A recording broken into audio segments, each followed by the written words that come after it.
Assalamualaikum warahmatullahi wabarakatuh. Perkenalkan, nama saya Firman Muhammad dari kampus IAIN Parepare dengan NIM 222020388610807 dengan prodi Pendidikan Agama Islam dan Fakultas Pasca Sarjana. Alhamdulillah, pada kesempatan kali ini saya akan menjelaskan tugas resume dari mata kuliah Desain dan Produksi Media Pembelajaran. Di sini saya akan menjelaskan tentang hakikat, fungsi, manfaat media dan sumber belajar. Jadi, yang pertama kita akan mengetahui apa itu media pembelajaran. Jadi di sini saya akan menjelaskan tentang media pembelajaran itu digunakan dalam proses pembelajaran untuk mencapai tujuan atau kompetensi tertentu yang telah dirumuskan. Nah, yang kedua, kita beralih yang kedua, yaitu sumber belajar.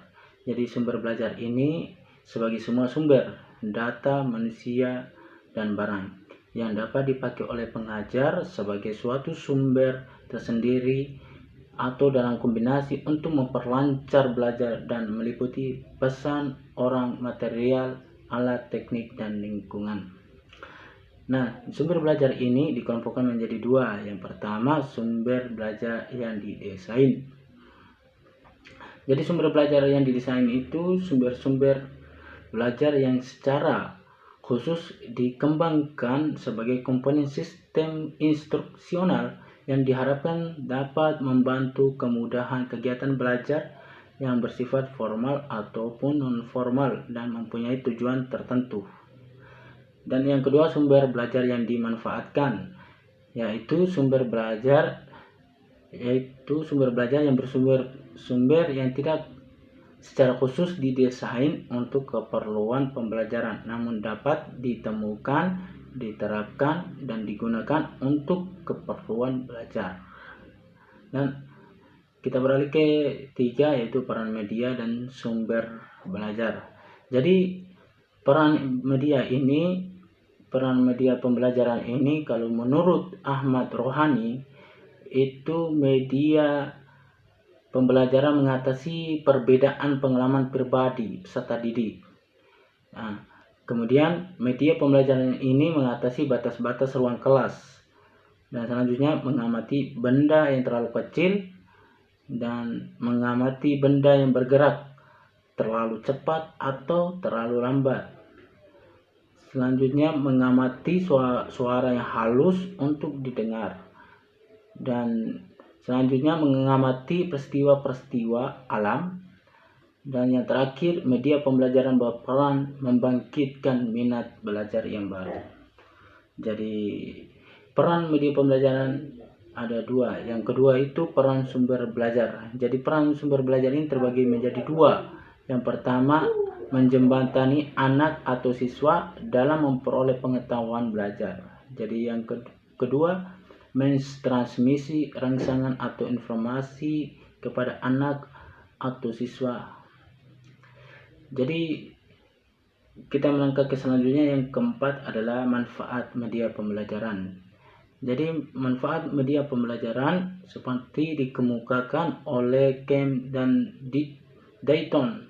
Yang pertama, menyampaikan materi pembelajaran dapat diseragamkan. Jadi yang kedua, guru mungkin mempunyai penafsiran yang beraneka ragam tentang suatu hal melalui media. Penafsiran yang beraneka ini dapat direduksi sehingga materi tersampaikan secara seragam.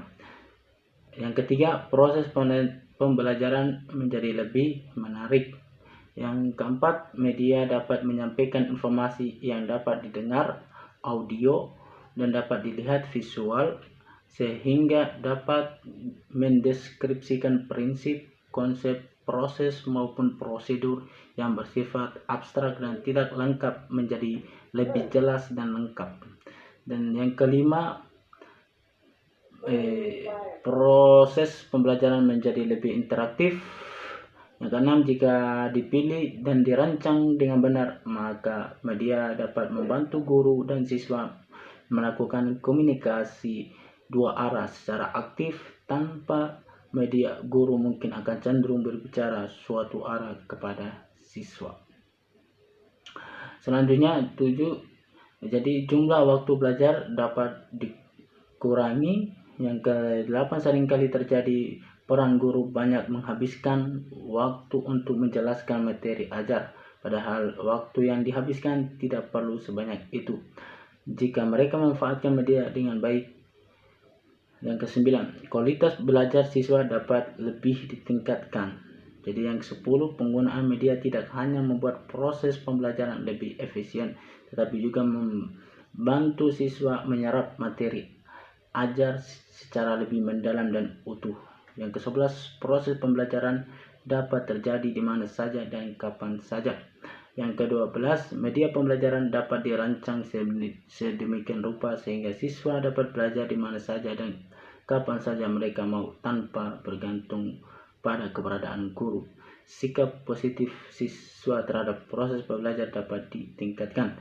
Selanjutnya yang ke-14, dengan media proses pembelajaran menjadi lebih menarik. Hal ini dapat kecintaan dan apresiasi siswa pada ilmu pengetahuan dan proses pencarian ilmu. Jadi yang ke-15, peran guru dapat berubah ke arah yang lebih positif dan produktif. 16, dengan media, guru tidak perlu mengulang-ulang penjelasan, namun justru dapat mengurangi penjelasan verbal lisan, sehingga guru dapat memberikan perhatian lebih banyak kepada aspek pemberian motivasi, perhatian, bimbingan, dan sebagainya. Dan yang terakhir adalah manfaat sumber belajar. Jadi manfaat sumber belajar ini ada 4. Yang pertama itu meningkatkan produktivitas pembelajaran dengan jalan. Jadi dengan jalan yang pertama, mempercepat laju belajar dan membantu guru untuk menggunakan waktu secara lebih baik dan mengurangi beban guru dalam menyajikan informasi sehingga dapat lebih banyak membina dan mengembangkan gairah.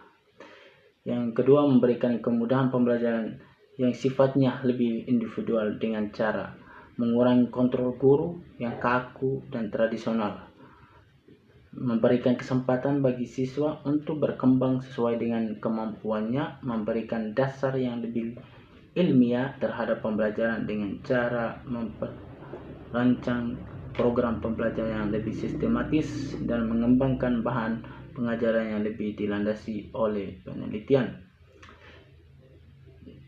Dan selanjutnya, lebih memantapkan pembelajaran dengan jalan, meningkatkan kemampuan sumber belajar, menyajikan informasi dan bahan ajar lebih konkret, memungkinkan belajar secara seketika, yaitu mengurangi kesenjangan antara pembelajar yang bersifat verbal dan abstrak dengan realitas yang sifatnya konkret, memberikan pengetahuan yang sifatnya langsung, kemungkinan penyajian pembelajaran yang lebih luas dengan menyajikan informasi yang mampu menembus batas geografis. Alhamdulillah, itulah pemaparan atau penjelasan dari saya tentang hakikat, fungsi, manfaat media dan sumber belajar dari saya. Sekiranya cukup sekian. Dengan ucapan alhamdulillah rabbil alamin, saya tutup penjelasan.